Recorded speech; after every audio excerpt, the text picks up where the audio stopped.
Knudsen. What's up, Tursky? This is Two Guys Talking Golf. The Masters edition, man. Happy Masters Week. Heck yeah, best week of the year.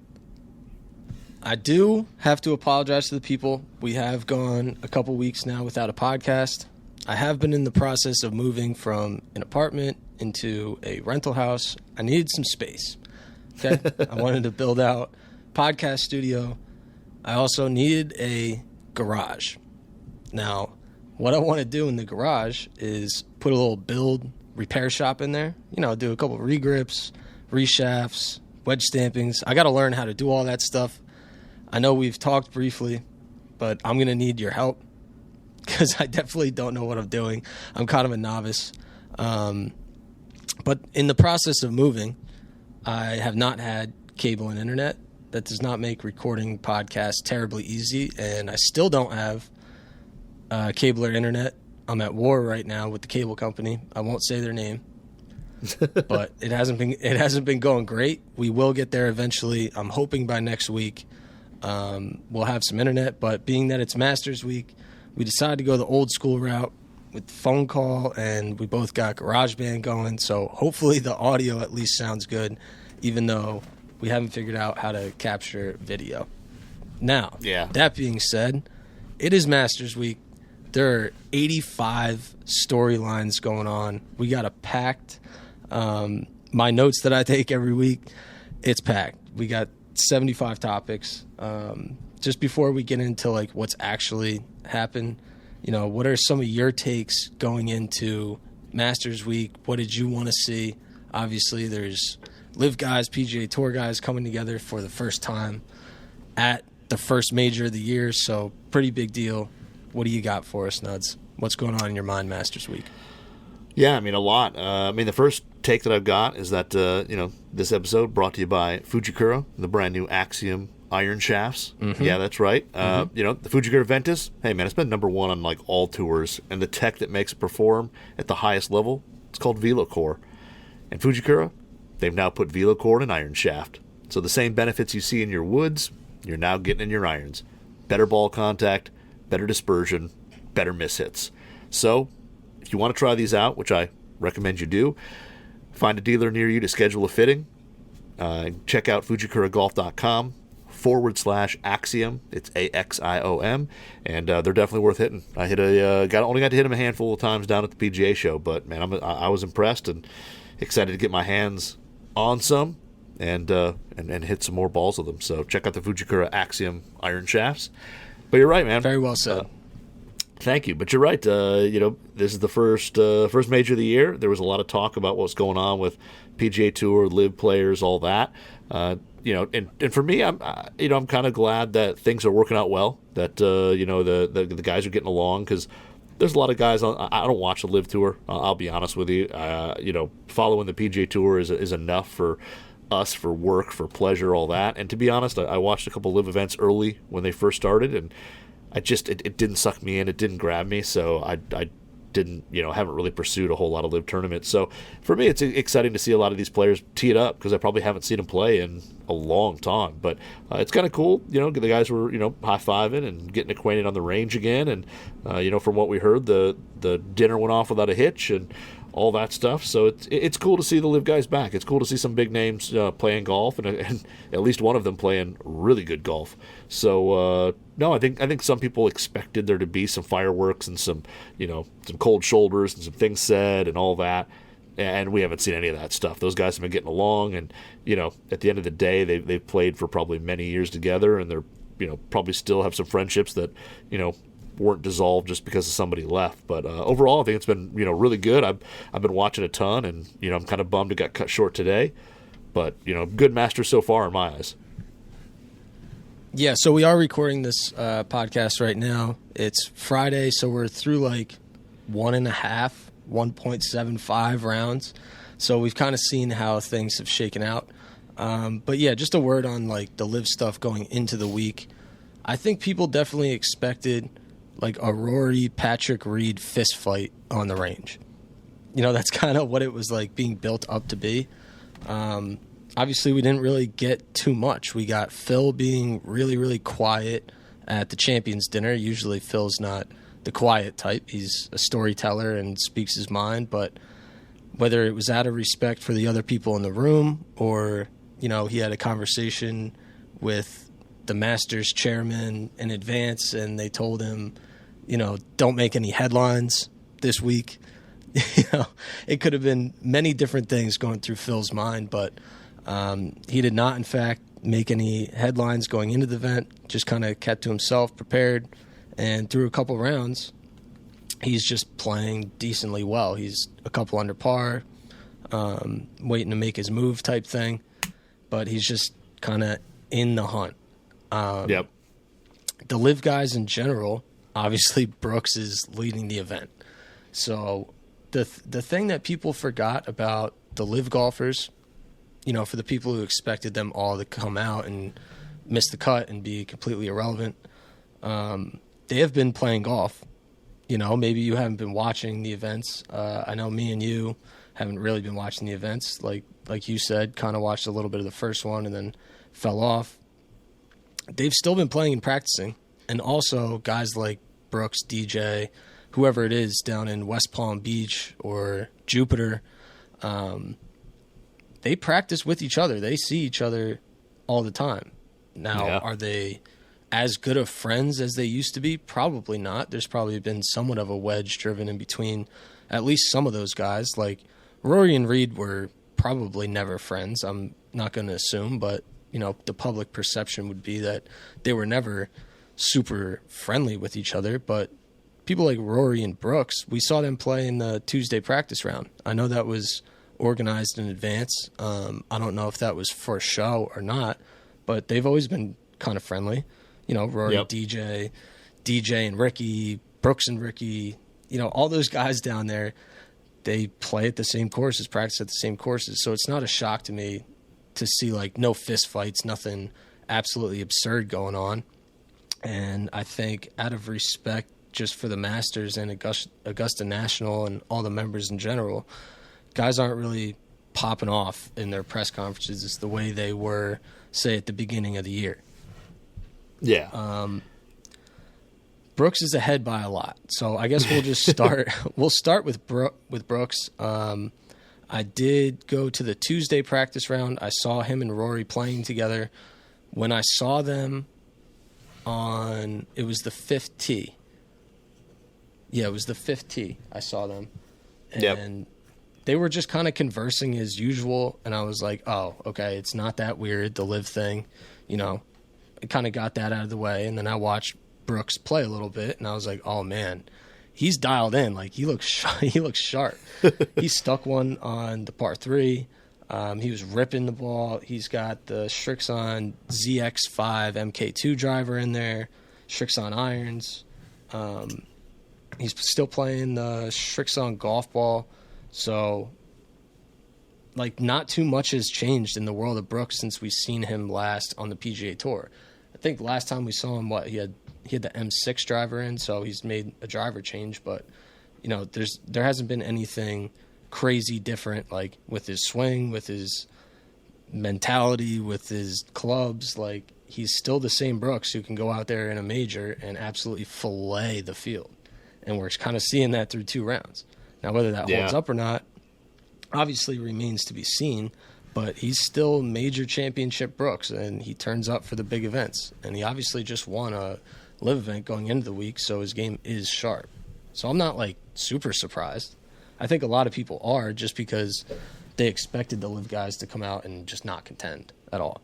Yeah. Yeah, I mean that was I was one of those people who, starting Monday I was watching, Masters on the Range and live from, and anything I can watch on the Masters I was doing, this whole week. And yeah, it was interesting. I mean, all those, commentators and analysts, all that were all saying, oh, those guys don't play as much and they're not as motivated and they're coming in a little rusty and their season's just getting started. So, all these things. And then, Brooks comes out and he's just absolutely on fire. I mean, like you said, he's just hitting all the shots. He's making putts. He's just not making mistakes, and it's pretty wild. The one thing I wish, again, I think you said we're recording this on Friday, so Friday night is I kind of wish Rahm would have got the whole day. to play, because I mean he made a little run. He's 2 under for the day. He's got to come out tomorrow and kind of start his round on 10. But to see he's only 3 back, which I mean is still a big. I mean 3 is still a big lead, but to see where he would have been,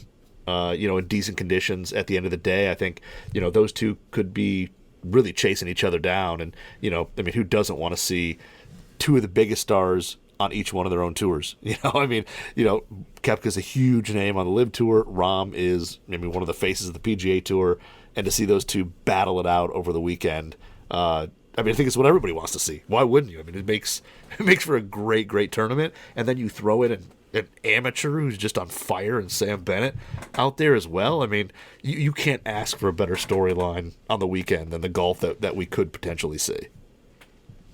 Yeah, just a quick congratulations to Sam Bennett. Like, dude, being an amateur at the Masters has to be an extremely overwhelming experience, and to come out and just play well for one round or even like one stretch of 9 holes has to mean a lot. And he's got the internet abuzz right now. He's got a unique modern style golf swing, kind of has that Joaquin Neiman look at Impact. He looks dialed in right now. But yeah, ultimately it looks like it's going to come down to a Rahm Koepka battle. Now it's not the, I guess what would have been the ideal, like Patrick Reed or Bryson versus Rory maybe, but Rahm and Koepka is pretty close up there to what you were hoping we could get. And it's shaken out to be like that. Now, Jon Rahm, he was kind of in the headlines early in the week just because of his driver changes or tweaks, whatever you want to call them.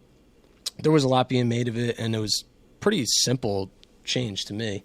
When he went into the Triple Diamond Paradigm driver, he just wasn't like all the way comfortable with hitting the cut properly the way he's used to hitting the cut. He really liked the driver. He was getting really consistent spin rates. He looks for the spin to be in a certain window to play the exact amount of cut that he wants. And the Triple Diamond head he was using at 10.5 degrees, it was just kind of hanging left on him a little bit because the spin rate was sub 2,500. He wants to be a little bit above that. So what they did was they added loft to it. But he didn't really like how it looked at first with the added loft. It was giving him more spin, but it just wasn't exactly what he wanted. He wins at Riviera, so the driver's obviously okay, but they continue to work on it. And eventually all they do is just change the setting on it. They went from neutral square to neutral square +1. That brought him up to 11.5 degrees. I believe he's still in the same head, same shaft, same length. They just kind of made a tweak to the driver head to get that spin up a little bit so that the ball is just cutting to where he wants it to end up cutting to. So he got the spin back up over 2,500. Still very consistent, just added a little loft. So that's where Jon Rahm made the driver change. Other than that, he doesn't change anything. Like once he gets locked into a club setup, he's staying there. And with the driver, that's kind of been the case too. They just needed to dial in that spin. That's pretty much all he was working on. He wasn't like considering going out of the Paradigm head, I don't think. He just wanted to get that spin rate right. So that's where I'm at with the Rahm driver change. Yeah, and you're right. I mean, how long has he been playing that Aldola Tour Green? The shaft, he's been playing that thing forever. He just basically goes from head to head. But it's interesting, you talk about he's in a 10.5 head, moved up a degree, plays at 11.5, and I think, for amateurs out there that maybe not necessarily listen to this show or whatever, but I mean, there's a lot of amateurs out there who still think that, if you play a stiff flex shaft, you should be playing a 9.5 head. And, launch conditions are different for every single player. And Jon Rahm's a guy who I think I heard Johnny Wonder say he kind of gets that thing. He kind of de-lofts it at impact and, needs a little more loft to get the launch conditions right. And, it's kind of cool to see a PGA Tour player with an 11.5 degree head, because it just shows you that, don't be afraid of a little loft. If it gets you into the right launch, right spin, right ball. I mean, just because the number on the club says something doesn't mean anything. It's all about getting those launch conditions right. That's the thing with loft and shafts and all of that. Like, no one should be playing an Aldola Tour Green 75 TX the way Jon Rahm's playing. Like he uses the shaft and gets the loft on his driver, that matches his swing and delivery. And yeah, Rahm's more of a de-lofter. Maybe you're more of a caster, and maybe the shaft and the loft is going to be way different than Rahm. That doesn't mean you're a bad player. It means you're playing the clubs that you should be playing. Yep. Just my quick take on driver fitting. We always got to throw in a little shot right there just to make sure that people are getting fit properly.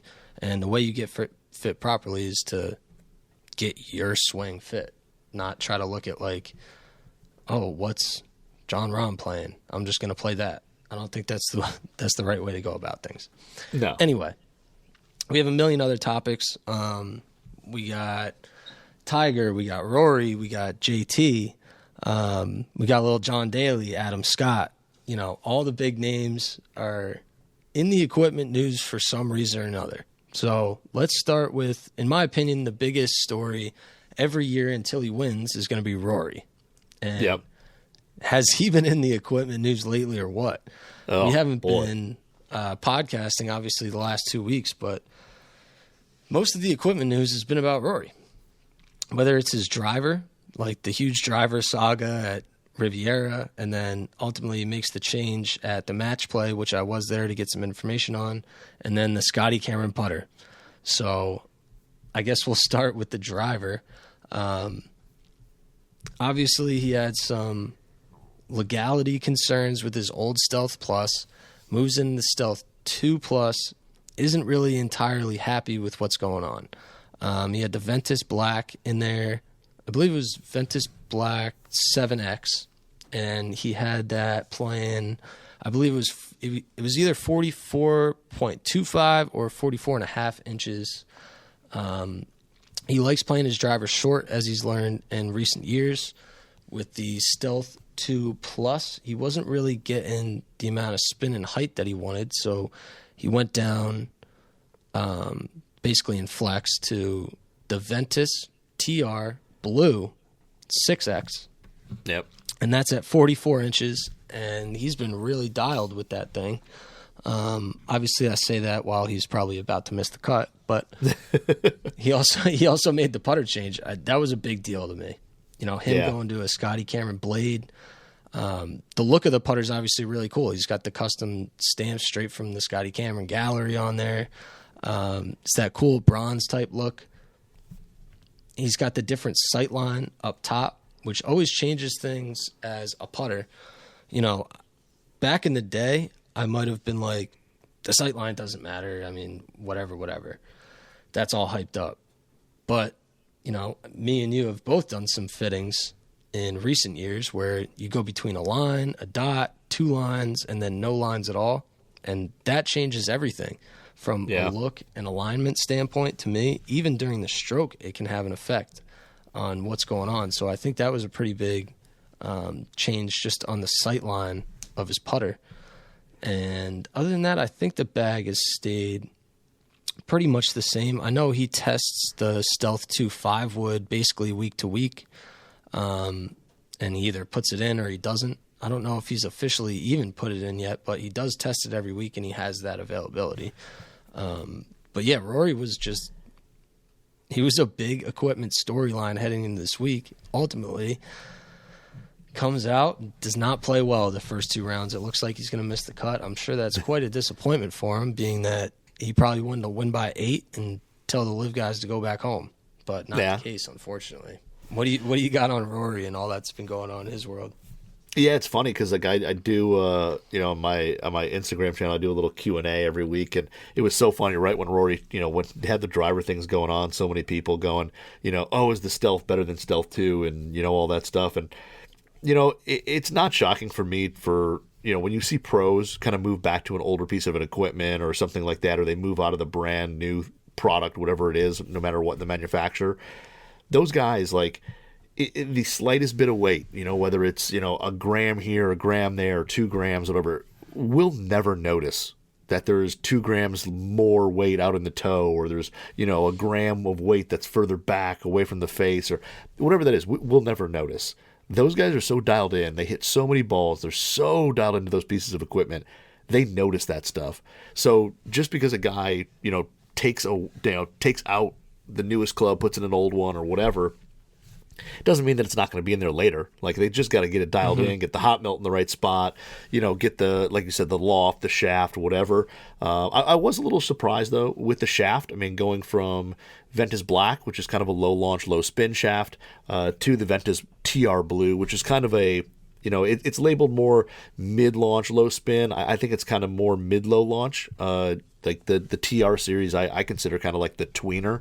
So there's Ventus Black, Ventus Blue, and I feel like Ventus TR Blue kind of fits in between those two. So that was interesting, just because Black has such a stiff handle, such a stiff tip, it's just overall stiff profile, and the Blue's just a little bit softer. It's still got a really stiff tip section, but the handle's a little softer, the midsection is a little softer. So it was interesting to see him change, to a different profile, but totally understand why he did it. Like you said, he's looking for a little bit of looking for a little loft, looking for a little spin. The Blue's going to spin a little bit more than the Black. So really interesting to see him kind of make the shaft change there.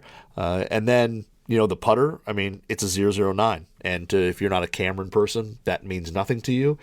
But in the world of Cameron and Scotty Cameron and collecting Scotty Camerons, that is like the holy grail number to which putter heads people want. And the 009, if you're not a Cameron person, and I am not an expert by any means, it's basically a refined shape of a Newport head. So it kind of takes the more rounded, softer Newport head and goes a little further. The bumpers are a little taller, the little more rounded off. I think the top line's a little bit thicker.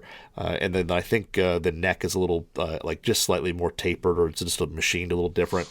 And you're right, he's got the thumbs up stamp on there, which is a new stamp. I don't actually know what it means, but it's only like him, Scheffler, and maybe like one other guy on tour who have it. It's super rare. I think JT had the thumbs up somewhere. Yeah, JT. Yeah, he had it like out on the toe or something. Yep, yeah. You're right. And I think those three guys are the only ones to have the thumbs up stamp on their putter. And again, I don't know like the significance of the meaning of it or whatever, but it's a pretty rare stamp even on tour. But the chromatic, chromatic bronze finish, that kind of goldish, which matches. He played a similar putter years ago before he went over to TaylorMade, and they actually made a limited edition version that they sold at retail. It was a little different than what he played, but they made a kind of a Rory version that had that same finish, kind of that goldish finish, and you could buy them. I think I looked them up online, and I mean they're 1,000 plus those retail ones. But the 009, that one I think is pretty shocking as well. I mean his putting has never been something that anybody has ever raved about, but to move to a totally different, back to a different manufacturer, all that, just shows you he's searching for something. He's trying to find that magic and that spark to get the fire going. Yeah, I think the putter thing for Rory is probably going to be one of those things where he just bounces back between the Spider and maybe the Scotty Cameron, maybe TaylorMade makes him a blade, custom blade. It's like when you're not a great putter, you tend to tinker with things because you're just hoping to loosen up those floodgates, you know? And this is probably a move like that. Try to engage the athleticism more, play more of like a C-ball, hit ball, engage the hands, engage the creativity type thing on the greens where, maybe he's getting his speed right better, and then that leads to a bit more confidence. Maybe you're hitting the lines better now. I understand when guys will be like locked into a mallet for a while, and then they kind of free up their hands with the blade.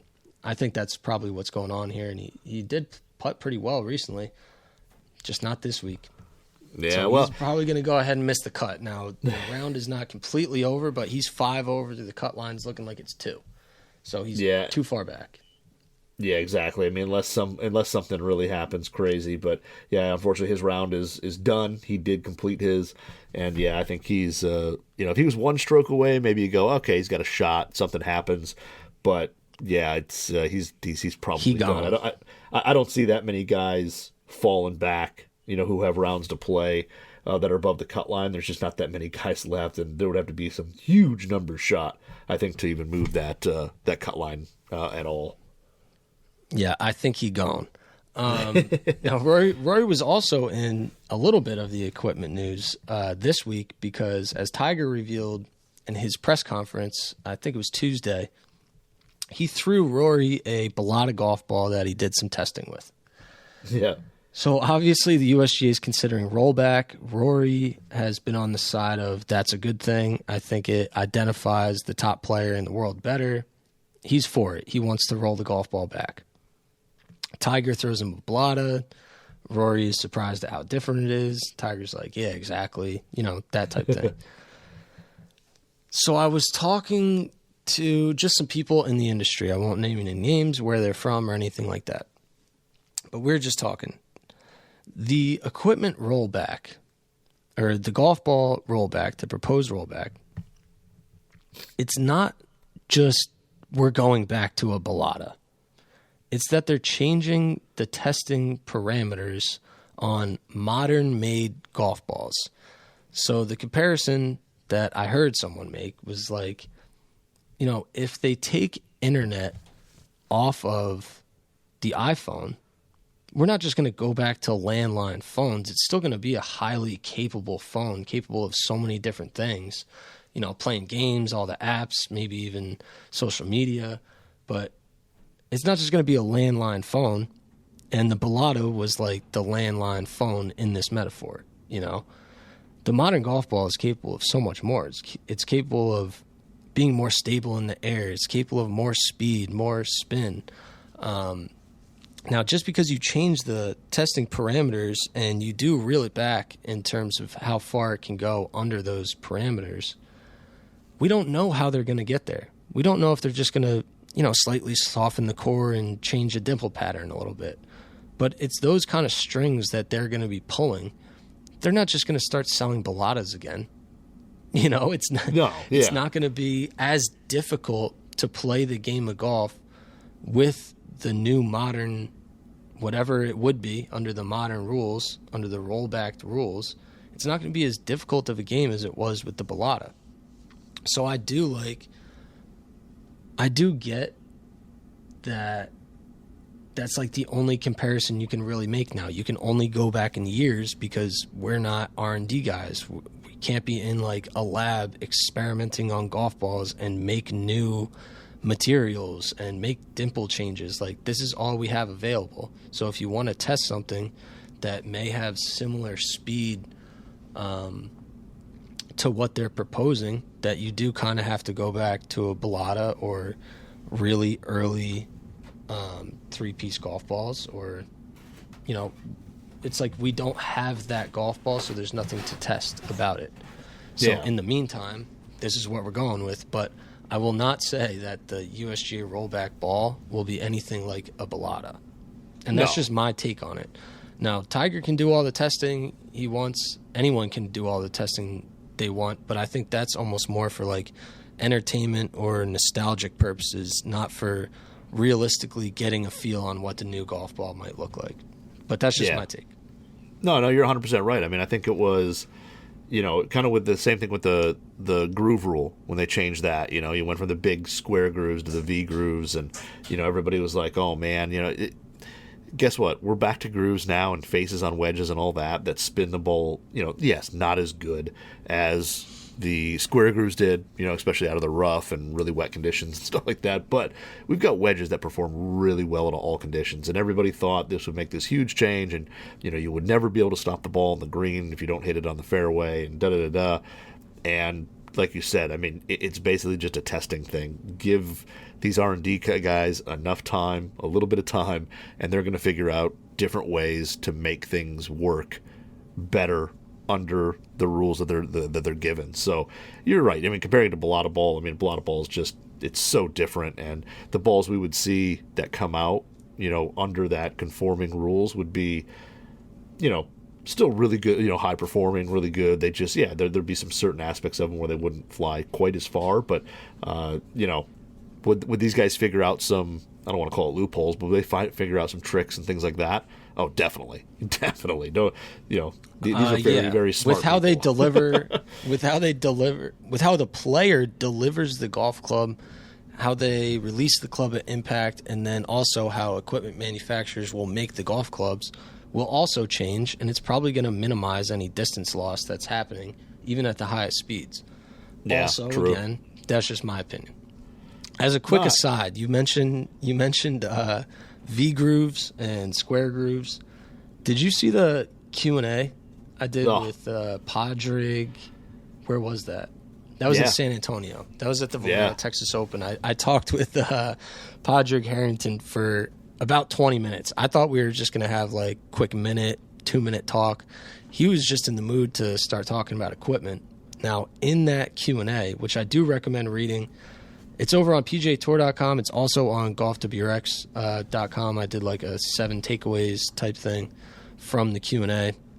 I think it's worth a read, but I just wanted to mention real quick, it jogged my memory because you were talking about V-grooves and square grooves. He used to carry around sets of both. Yeah. And sometimes he would take an 8-iron out with square grooves and a 7-iron with V-grooves, and he did that because, as he was saying, the different grooves perform so drastically differently, not from the fairway. They perform the same from the fairway. He was like, even some people have the idea that grooves out of the fairway don't matter at all. Like if you had a flat face with no grooves and V grooves and square grooves, that nothing would change. Now I'm going to have to test that myself. But from the rough or even light rough, like a first cut, they perform drastically differently in terms of launch. So the square groove and the V groove launch so much differently that you can actually get loss of distance with the grooves that they used to play, even though they spin more. That was his take. And so, like, if he's hitting an 8-iron with square grooves, he might use the 7-iron with V grooves out of the rough, even though an 8-iron typically goes shorter than a 7. The 8-iron might fly farther now because it launches higher. I just thought that was so interesting. And he was like, I can't believe no one knew that I did that and no one else was doing that. Because he was like, he pointed at this little wall that was to our left. And he was like, stand right here. With a square groove, it hits it right in the center of the wall. V groove, it's flying over it. I was like, really? It's that different? He's like, it's that different. So he would go event to event, and he might change out his 6-iron and his 9-iron, or his 8-iron and his 6-iron, bouncing between square grooves and V grooves. Absolutely wild. The whole Q&A was wild.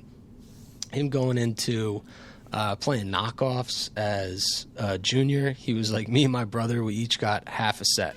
So he had the odds, I had the evens, and both of them were knockoff ping eyes. And he was like, that's what I used playing in national championships for Ireland in the under-18s.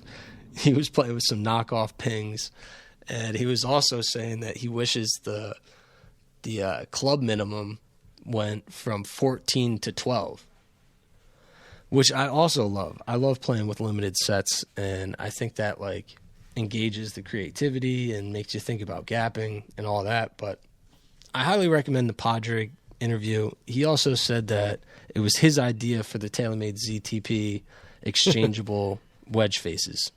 I had never heard that. I texted you. I think you had never heard that. No. So that was like quite the bomb to drop, and I loved every second of it. Yeah.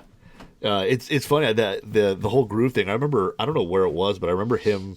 I was almost positive I'd heard him talk about that before. That he said when they changed the rule, he thought like I think he attributed because he did. He had like that great run. He won multiple majors. He was just one of the best players in the world for a while, and then he kind of fell off for a little bit. And I think he told the story about like that whole thing of carrying multiple sets, and he'd plot out like certain holes of where where he would need the square groove and where he wouldn't. And like you said, he'd put, different versions in there. And then he said I think in that same story, like he told like, well, when they did away with that and there was only one groove, he was like, it kind of took away some of his focus because he wasn't plotting that stuff out. He wasn't getting so focused and so dialed in on those tournaments, because he didn't have those things to like occupy his mind, that he just couldn't keep the same focus and all that stuff. And it was pretty interesting. That part I'd heard before, but yeah, the TaylorMade wedge thing, I'd never heard that, he was the one who came up with the idea of the interchangeable faces and all that, which was pretty wild. I wonder how TaylorMade would feel about that. I think he has like 400 plus of these faces stocked up, and he's like, yeah, I change it out basically every 3 weeks. But he's like, I love the grind on it so much, the soul. It doesn't seem like he's ever changing that wedge out, which is awesome because, you know, as gearheads, me and you, nostalgic type gearheads, I love the old stuff, seeing it in the old bag. So he might be one of the only ones still playing that wedge, but it's pretty cool that he is. Yeah. Now, keeping with TaylorMade, some pretty cool news, a new club dropping. I am a mini driver guy, so anytime a new mini driver comes out, I'm excited. And they got the people especially abuzz with the BRNR, the burner. They went with some classic colorways. They got a classic logo on there. I did get to see it in hand while I was out at the Masters, and we got guys testing this thing. Or we had a bunch of people testing early in the week. As it turns out, some guys actually switched into it. I believe that Freddie Couples, Bryson, VJ, DJ, and Justin Rose all put it in the bag. I think that's yet to be like officially confirmed, but that's word on the ground. Like every other mini driver, it kind of acts as the gap between whatever fairway wood you use and the driver. And with guys playing so many high lofted fairways, like 7 woods, 9 woods these days, the 3 wood is kind of just a weird spot in the bag. So this is a different option other than a 3 wood. And apparently the guys are able to get it up off the turf, you know, almost like a fairway wood or a 3 wood because of the CG location. That's what we're hearing from on the ground. So the burner mini driver is hot. And we don't know any tech yet, unfortunately. But it does look like there's some carbon fiber in the crown. And then obviously the colorway is a throwback to the old TaylorMade days. What do you got on the burner mini, if anything?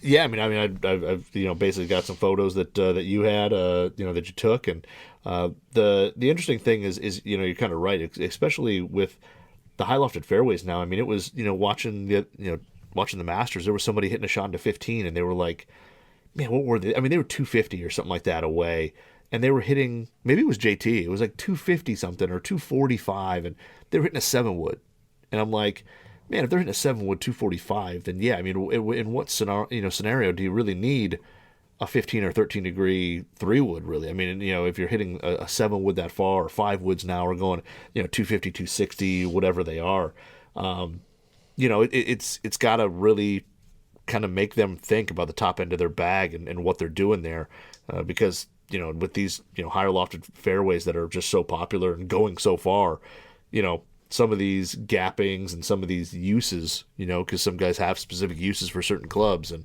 it probably is changing the way guys are using stuff at the top of the bag, which maybe that's why they're kind of why they're bringing this back. Yeah, so if you want to take a look at it for yourself, see what you think about the design, head to @GolfWRX on Instagram. Got a little in-hand video.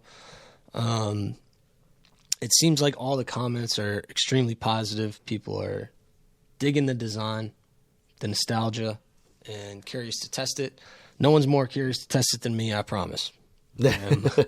Through and through, a mini driver guy. I've, made that very clear over the years, and anyone that listens to the show is probably like, yep, we know, bud. We know. So, yeah, I'm excited for the burner. Let's move along. Justin Thomas. He doesn't change equipment too much, aside from changing his putter every single week. Yep. This week, he did not change his putter head. He did change his putter grip. So he's been playing a Super Stroke for years and years and years. He's obviously been bouncing between different Scotty Cameron custom mallets. At the Century Tournament Champions, he tried going to a blade putter that he's had since high school. He's ended up going to the mallet short slant neck in recent weeks, but it's been equipped with the Super Stroke. Playing with Rory recently, he tried out that Scotty Cameron grip, the pistol grip that's a little bit thinner. It's got like the bronze dancing letters that say Scotty Cameron right down the center of the grip that I think Rory has on his bronze 009 now. but JT took a liking to it, or at least caught his interest. But then he played with his dad, Mike, on Sunday, and that's the grip that he had on his putter. So that was two people having that Scotty Cameron pistol grip on the putter.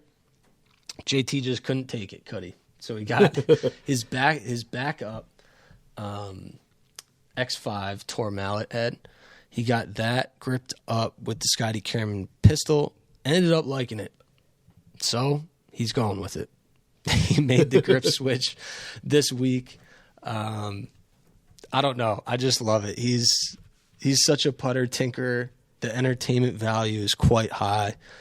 His strokes gained putting for the year, he's about he's either 124 or 146. Either way, he's over 100.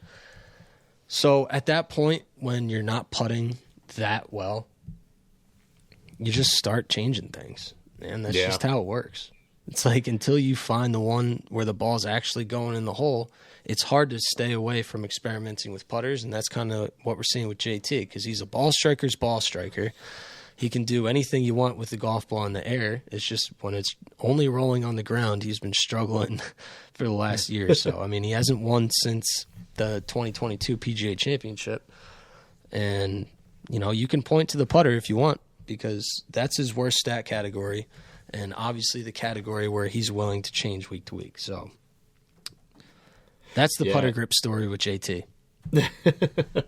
Yeah, I mean, it's, I think we've all done it where we've all had, whether you change the putter or the grip or whatever, I mean, you get into that little funk and, you're willing to try anything to get yourself out of it. And sometimes, a little honeymoon phase with a new grip or new putter or something that just feels a little bit different can make all the difference. So I know I did kind of the opposite at the end of last year. I was a Lambkin deep etch cord guy for a long time. Still love the grip. Still got a bunch of extras in my drawer of grips.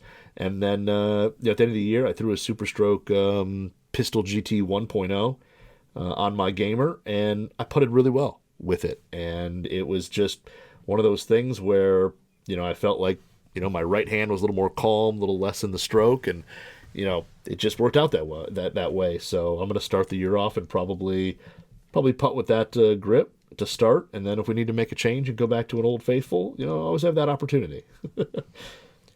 Personally, for me, I've never putted well, so I wouldn't know what putting well is like. I wouldn't know what recommendations to give people to putt well. All I will say is that, for the most part, the best putters, year in, year out, and historically, do not make too many putter changes. True. We don't see Tiger make very many putter changes. We don't see Spieth make very many putter changes. Jack Nicklaus, he never changes putter. So I'll just say that putter tinkering from the outside looking in doesn't always work. But, man, is it enticing to do when you're a bad putter or you're just not putting well in the moment. It's like you almost just can't take it. You just have to try to change it up, which I respect and I get. Okay, moving along. We got some more topics I want to get to before this podcast ends up being like 9 hours. I'll try to get through some things really quick, and then we can all get out of here and enjoy Masters weekend. Rules violations.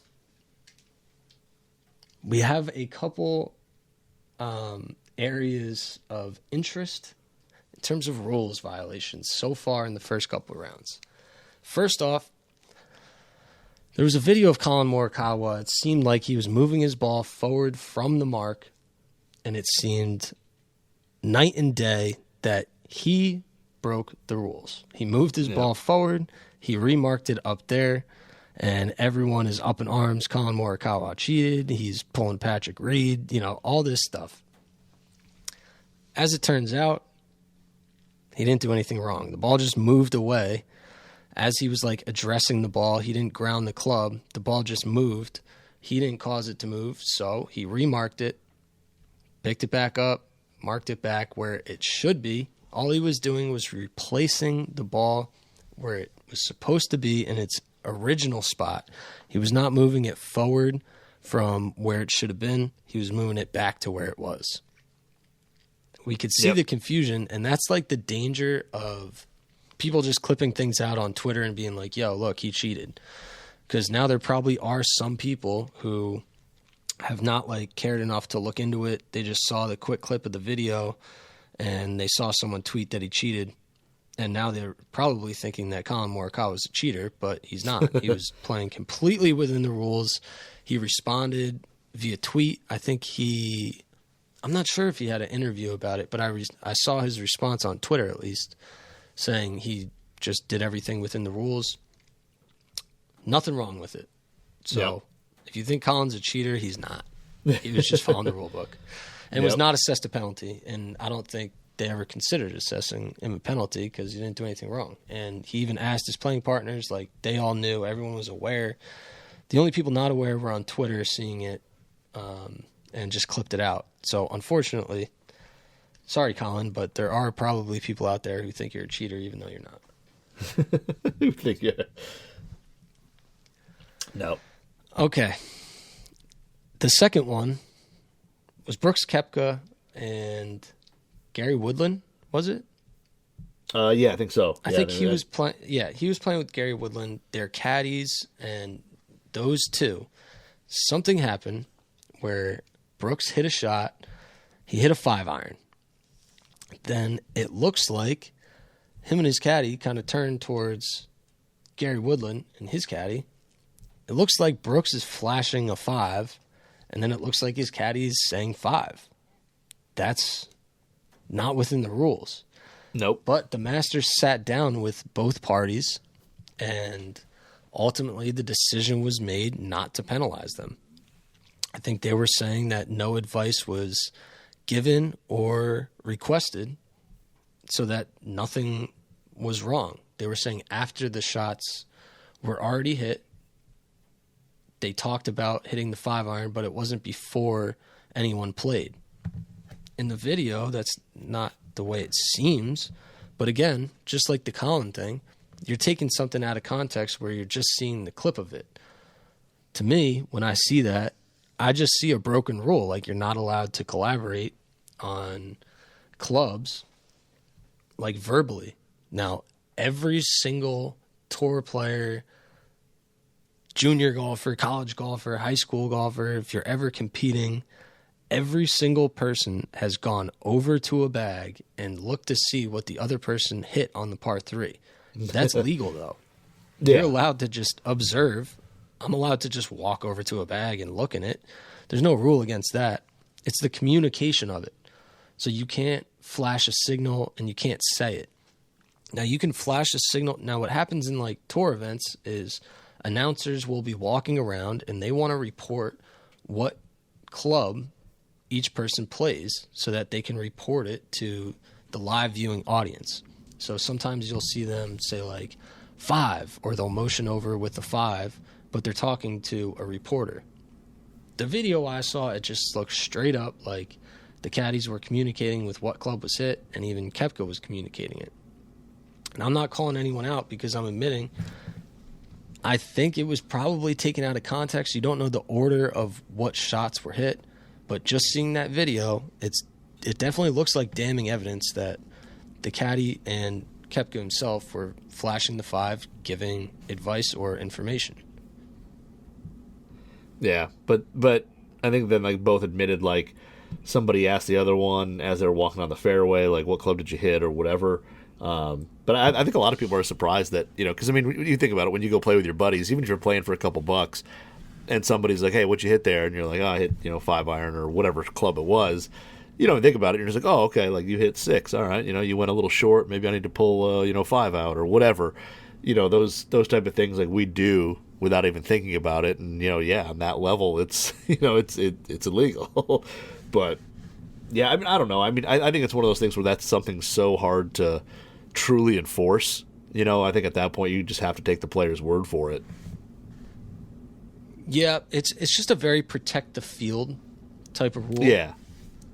Where if you have like a different threesome in the field and they're not as good friends as Brooks and Gary, they're not getting advice from anyone. So it's like, yeah, you don't want friends competing in the same event and they're in the same group and now they're like collaborating. That gives both of them an unfair advantage. That's why the rule, or in my opinion, that's like the intent of the rule and why it should be enforced sometimes, but it's one of those, like, I don't know, you just kind of let it go. If you're a playing partner in the group, you might say something to them like, yo, don't do that, guys. Like, come on. Yeah. That type of thing.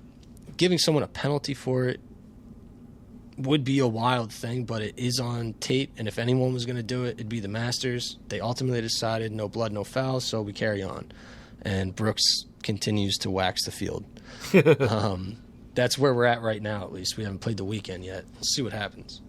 Yeah, a lot can change in these next 2 days. A lot can change.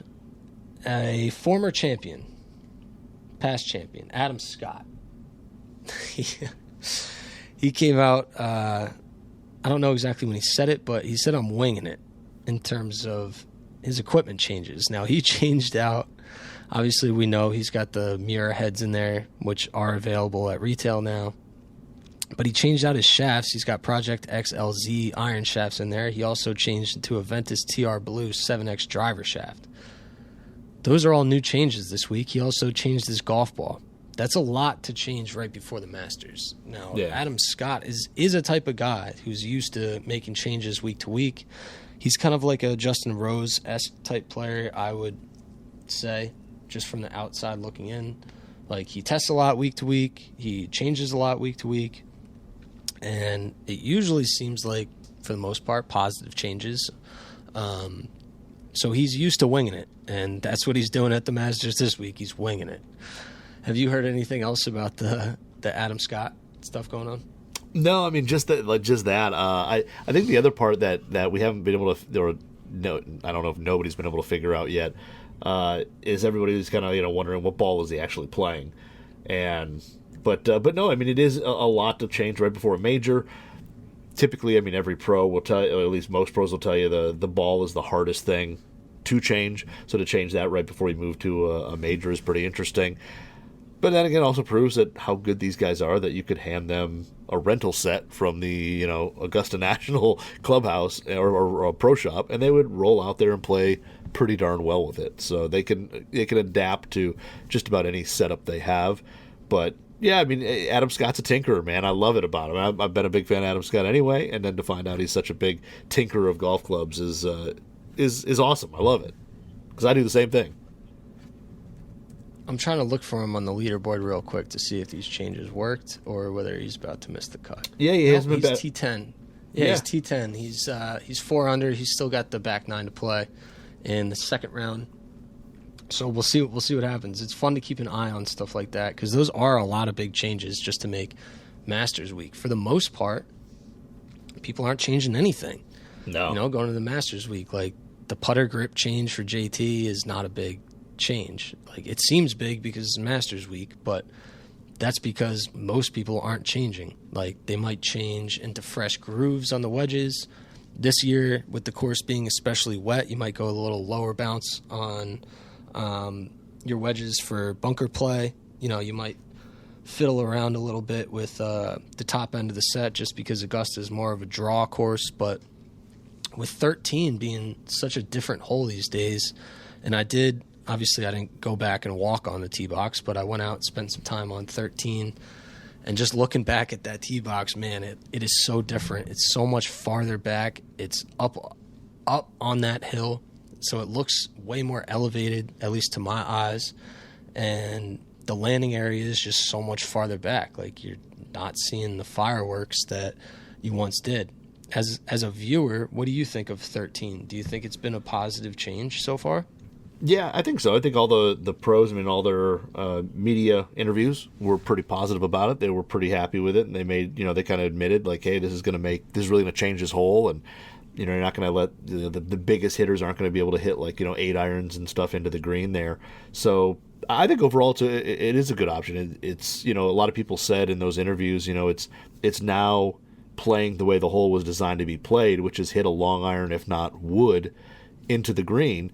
And that brings in a whole lot of risk reward that wasn't necessarily there previously. Even for not the biggest hitters, you were hitting, a mid to slightly long iron in. And now if you've got to hit a 3 wood or 5 wood into that green, it really makes you think, do I have the right lie? Do I have the right stance? Am I going to be able to, get this thing high enough? Can I get it to stop? Can I hit it far enough? I mean, it brings in a whole different set of thoughts into trying to hit that green. So I think it's pretty cool, and I think that it makes the hole definitely play a little different. And seeing, it was always cool to see, Bubba rip one around the corner and then, hit an 8-iron into that green. Like, that's pretty cool.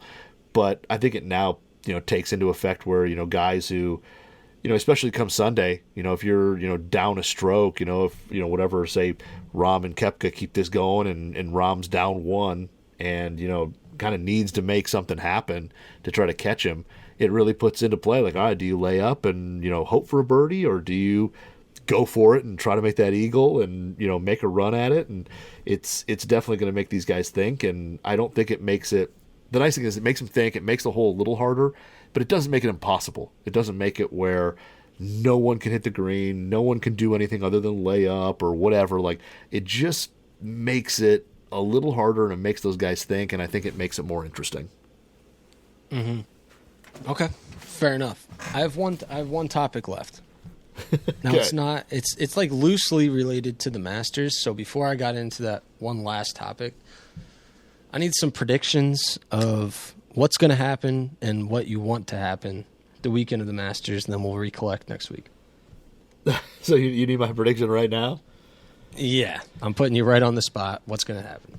I mean, prediction-wise, man, I think it's going to be tough for Koepka to be caught, especially if if a guy like Rahm and Bennett and Morikawa, who are the closest to him, have to come out early to. Well, Morikawa and Bennett don't have to come out and finish the round, but say Hovland and Rahm, who are all close to him, have to come out tomorrow morning when it's either cold and still rainy and whatever, and finish off their round, and then go back out and play another 18, and who knows what the weather's going to be like and all that. I think it's going to be tough for those guys to really catch Koepka. As long as he plays average well, it's going to be tough to chase him down.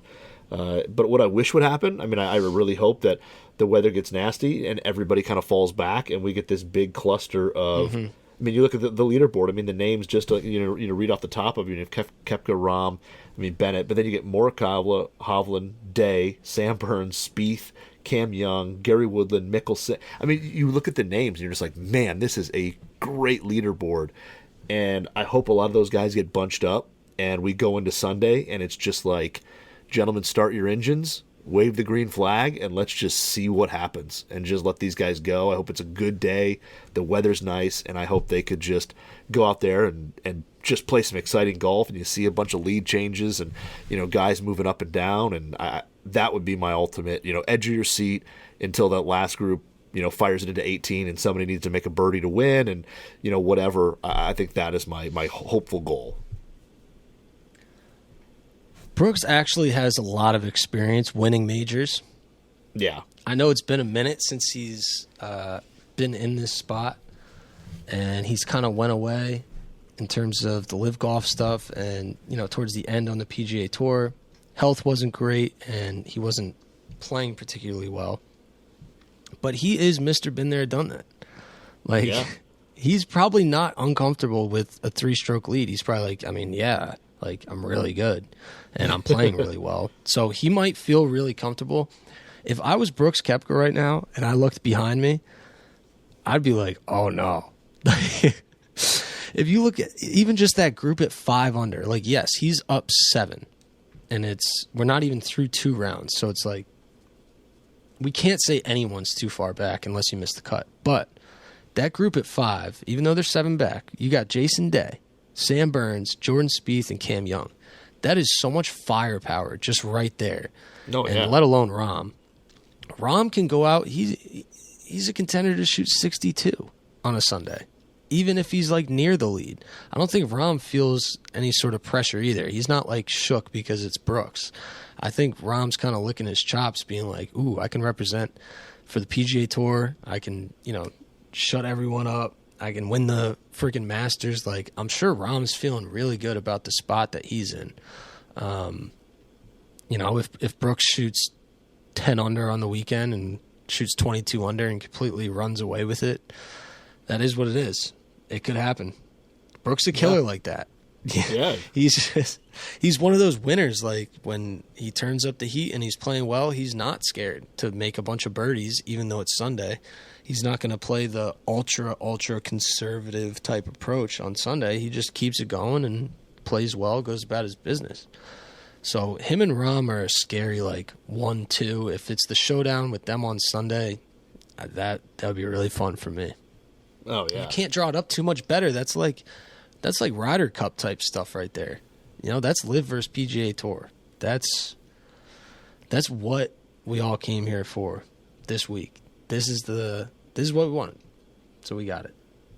Hopefully, the fireworks just keep turning up, and I'd prefer not a Monday finish, but if it is, what are you going to do? You can plan a pretty picnic, but you can't predict the weather. Okay. That's right. Last topic. John Daly. I did go to Hooters, check out the scene there, because that's it's just one of those bucket list type things at the Masters, and it's also a cool scene. He does things for the Heart of a Lion Foundation. I know he's pretty tight with them.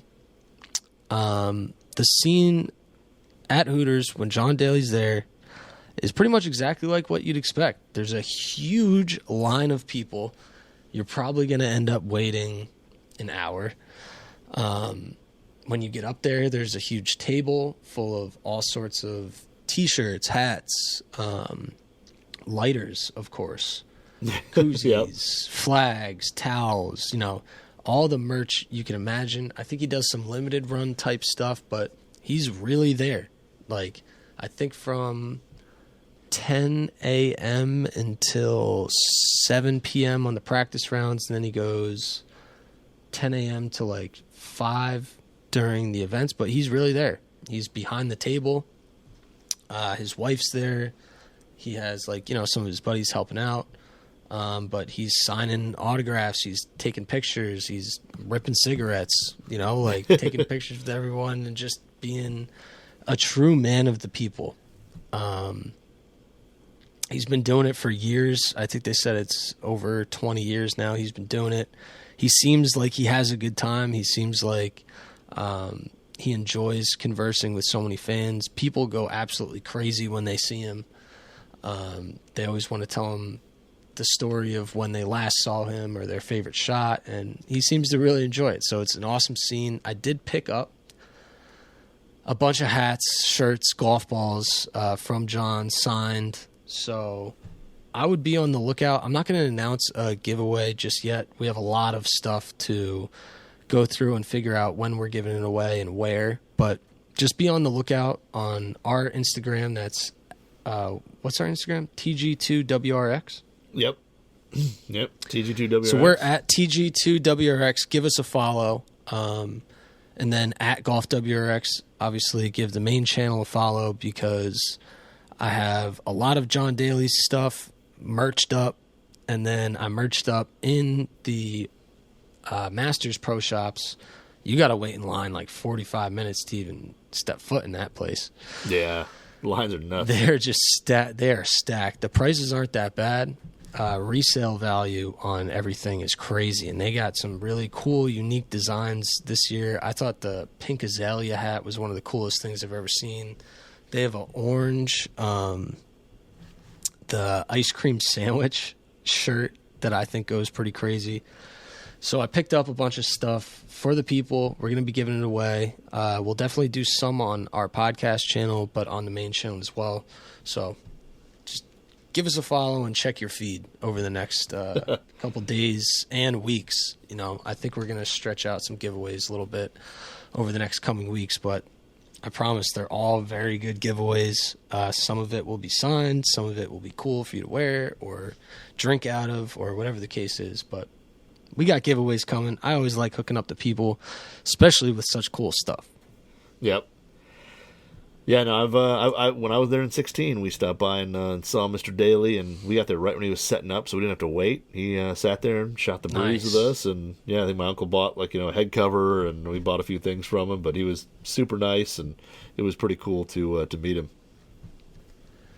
Yeah, big shout out to John Daly. That's a lot of just human interaction throughout the day for him. That's so many people, and it's nonstop. It's just cool that he does it every day and every year. But if you're ever at the Masters, definitely recommend stopping in, saying what's up, getting something for you and your buddies. They'll love you. If you throw him a signed golf ball from John Daly, who doesn't want one of those? You know. Yeah, for sure. Well, Knudsen, I think that's going to wrap up our podcast for Masters Week. Yeah, I think so. We got a good one. We got John Rahm, 3 back of Brooks. We got a slew of contenders, 5, 6, 7 back. You know how the Masters goes on the weekend. Anything can happen. To all the patrons, stay safe out there. Did see a tree fall, and there's definitely inclement weather coming in. We're just hoping they get in as much golf and everyone stays safe as possible. But I'm prepared for some fireworks. Yeah, I will be. You know where I'll be? I'll be watching, sitting at home watching. So it's going to be. Yeah, you'll be feet up on the couch, maybe adult beverage in hand, and just enjoying yourself the Masters the way it should be enjoyed. That's right. right. You take a 15-minute nap here and there, but for the most part, you're super engaged. I know how it goes over there. That's right. Yeah. All right, Nuds. Well, it was a pleasure to get back on the mic. Hopefully next week we'll be cranking on internet and we can do it properly. Get the visuals out on YouTube, get the audio sounding great. But we're doing what we have to do this week, and hopefully you guys enjoyed it. Enjoy your Masters Week. There's nothing like the weekend at Augusta National. We'll see you guys next week. This was Two Guys Talking Golf.